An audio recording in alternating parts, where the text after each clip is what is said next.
অভিনেতা শঙ্কর চক্রবর্তী, যাকে আপনারা বহু বছর ধরে অনেক বাংলা ধারাবাহিক এবং সিনেমাতে অভিনয় করতে দেখেছেন। এখনও কিন্তু অভিনেতাকে বাংলা সিরিয়ালে অভিনয় করতে দেখা যাচ্ছে। এই মুহূর্তে অভিনেতা শঙ্কর চক্রবর্তী মিত্তির বাড়ি ধারাবাহিকে অভিনয় করছেন।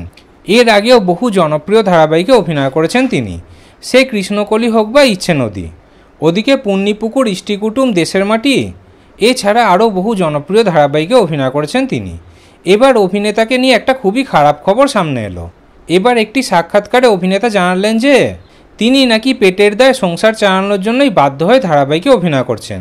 ধারাবাহিকে অভিনয় করার এই মুহূর্তে তার কোনো ইচ্ছা নেই, শুধুমাত্র সংসার চালানোর জন্যই বাংলা ধারাবাহিকে অভিনয় করছেন তিনি। কারণ এই মুহূর্তে বাংলা টেলিভিশন ইন্ডাস্ট্রির বাংলা ধারাবাহিকের অবস্থা নাকি একদমই ভালো নয়।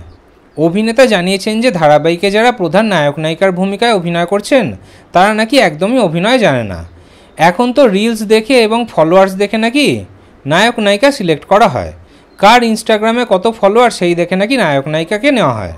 তাদের মধ্যে অধিকাংশই অভিনয় ভালোভাবে করতে পারে না, অভিনয়ের কিছুই নাকি জানে না, এমনটাই বলেছেন অভিনেতা শঙ্কর চক্রবর্তী। তাই এই মুহূর্তে বাংলা ধারাবাহিকে অভিনয় করার ইচ্ছা না থাকলেও সংসার চালানোর জন্যই নাকি অভিনেতাকে বাংলা ধারাবাহিকে অভিনয় করতে হচ্ছে। তাহলে এই পুরো বিষয়ে আপনাদের কি মতামত কমেন্টে অবশ্যই জানাবেন।